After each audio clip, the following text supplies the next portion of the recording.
আচ্ছা ভাঙড়ে যারা জেল খেটেছে একটু হাত তুলুন তো, এই হাত তুলো। জাহাঙ্গীর ভাই, ভাবতে লজ্জায় অনেকজন তুলছে। আরে জেল খাটা আসামি চুরি দেয় নাকি? আচ্ছা না বাবা, লজ্জায় তুলছে না। আরে ওরা চাকরি চুরি করে জেলে গিয়েছে, আমরা চাকরি বাঁচানোর জন্য, চুরি বাঁচানোর জন্য জেল খেটেছি, আমরা গর্বিত।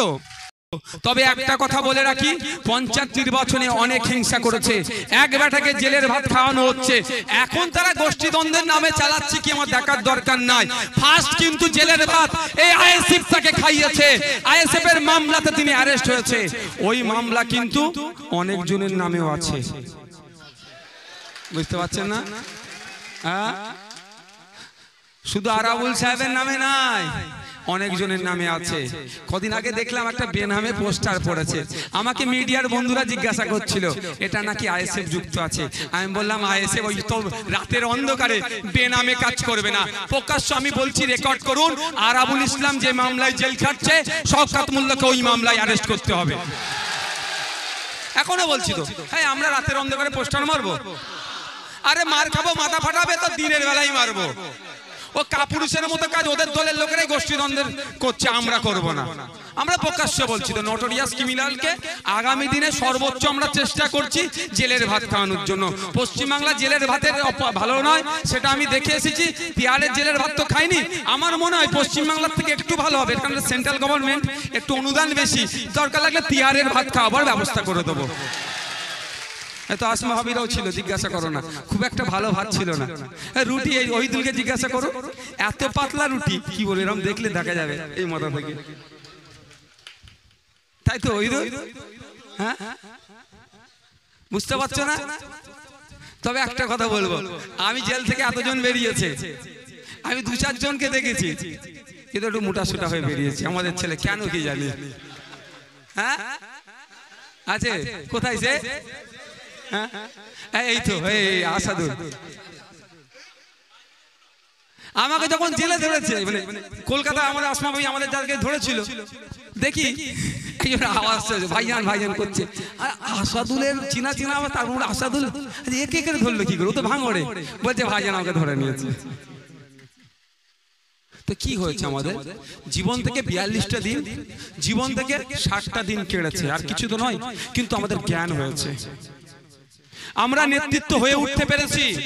আমি ধন্যবাদ জানাই মমতা ব্যানার্জিকে, তার ভাইপো অভিষেক ব্যানার্জিকে। তোমরা গটাপ করে আমাদের নামে মামলা দিয়েছিলে না, জীবনে জেলে যদি না যেতাম, পুলিশ কাস্টডিতে না থাকতাম, বারাইপুর জেলে যদি না যেতাম, জীবনের রাজনীতির একটা বড় অংশ আমাদের অসম্পূর্ণ থেকে যেত। আমি এই জায়গা থেকে ধন্যবাদ জানাই রাজনীতির জ্ঞান অর্জন করার জন্য, একটা অধ্যায় তারা আমাদের অনিচ্ছাতেও পূরণ করিয়ে দিয়েছে। একটা ভয় লাগতো ভাই, এই জেল খাটবো জেল খাটবো, যাই বলি না কেন একটু মনে ভয় লাগতো, কি রে বাবা কিছুই নয়, ফোনটা শুধু পাওয়া যাবে না, তবে যদি মাল খরচ করতে পারে, ওটা আমি বলবো না, আমি আইনের লোক তো, অন্যায় হচ্ছে ওটা না, সেটা 100 বার সেটা হয়েছে, সেটা তো মাউজ বললাম না, আমরা চাকরি চুরির বিরুদ্ধে লড়াই করেছি। ভাই আমি বলবো আমরা সবাই প্রার্থী, আজ থেকে হবে তো ভাই, কারো অসুবিধা আছে? আমাদের একসাথে চলতে উঠতে বসতে অস্বীকার করার কোনো জায়গা নাই। ভাই ভাই আমরা ঠিকঠাক থাকতে পারছি না, আমরা কর্মী সমর্থক মনোময় কোনো বিষয় থাকতে পারে। আমি আজকে বলছি আমার বুথে মিটিংটা হোক, উনি বলছেন না ওনার বুথে মিটিংটা হোক, এটাও থাকতে পারে তো, এটাতে কারোর রাগ করলে হবে না। আমাদেরকে লক্ষ্য কি করতে হবে, ভাঙড় সহ সারা রাজ্যকে সন্ত্রাস মুক্ত করতে হবে, হিংসা মুক্ত করতে হবে। সেই হিংসা মুক্ত সন্ত্রাস মুক্ত করতে গেলে আপনাকে আমাকে দায়িত্ব তুলে নিতে হবে। আমার বাপের বয়সী লোককেও জেলে দিয়েছে, ওরা ছাড়েনি, অসুস্থ ওই তো পেছনে বসে আছে ফোলেরহাট 2 এর, কি অসুস্থ মঈন গাজী, সত্যি বলছি আমার ভয় লাগছিল, আমার ভয় লাগছিল। মঈন গাজী একবার উঠো তো, তুমি মঈন গাজী একবার উঠো তো, দেখো একদম হিরো হয়ে যায়, তোমরা বসো, চকাচক হিরো হয়ে গেছে। সত্যি বলছি এত শরীর খারাপ হয়ে গেছিল ওনার, আমি টেনশনে পড়ে গিয়েছিলাম। আল্লাহ ওনার হায়াত দারাজ করুক, সকলের মানে সৃষ্টিকর্তা সকলের আয়ুকে বৃদ্ধি করুক। তো কি হয়েছে, আমাদের কাছ থেকে কেড়ে নিতে পেরেছে, আমাদের উপরে এত হামলা এত মামলা এত কিছু করেছে, মন থেকে আইএসএফ কারো মুছতে পেরেছে? হ্যাঁ কিছু ছেলেকে দেখতে পাচ্ছে না আইনের চড় কেমন খেয়েছে। আবার মমতা ব্যানার্জি নাটক করছে, বলছে 10 লক্ষ চাকরি রেডি আছে। আরে 10 লক্ষ চাকরি 2021-এ চাকরি নির্বাচনের আগে বলেছিল ডবল চাকরি দেবো। 2024 চলছে, ডবল চাকরিতে দূরের কথা, চাকরি ছুট হচ্ছে। তবে একটা কথা ভাই, এই চাকরি যেটা আপনার এটা এই প্রসঙ্গে বলে নি যে প্রায় 26,000 চাকরি বাতিল হচ্ছে জানেন তো। কিন্তু সবাই কিন্তু চুরি করে চাকরি পায়নি, অনেকের মেধার ভিত্তিতে পেয়েছে। আমি অনুরোধ করব সকলকে নিয়ে আপনারা খিল্লি করবেন না।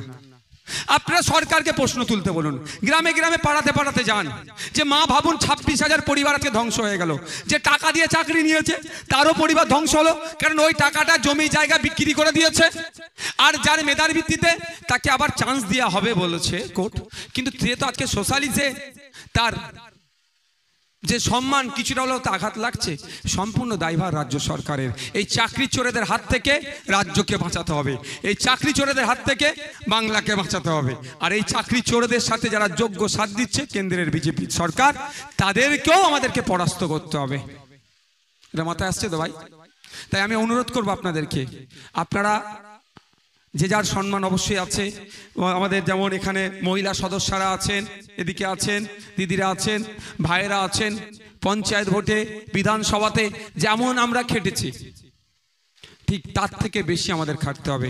আচ্ছা আমি আপনাদের একটা কথা বলি, আমাদের এই যাদবপুরে ইন্ডিয়ান সেকুলার ফ্রন্টের প্রার্থী কজন একটু হাত তুলে বলবেন?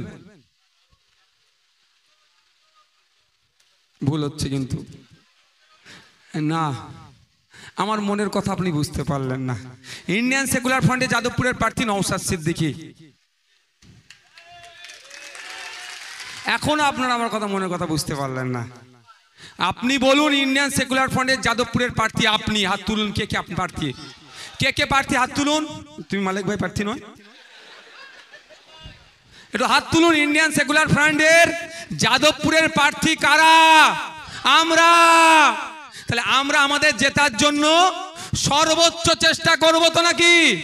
গণতান্ত্রিক প্রক্রিয়াতে সর্বোচ্চ চেষ্টা করব।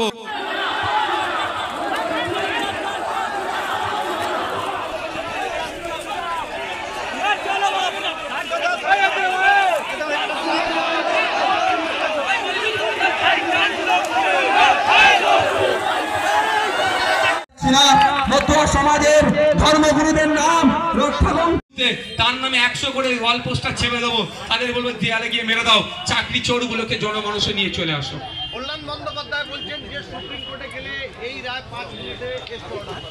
এখন কটা বাজে রে ভাই? কালকে হয়েছে তো, কালকে হচ্ছে, এখন পর্যন্ত সুপ্রিম সমাজের ধর্মগুরুদের নাম রক্ষা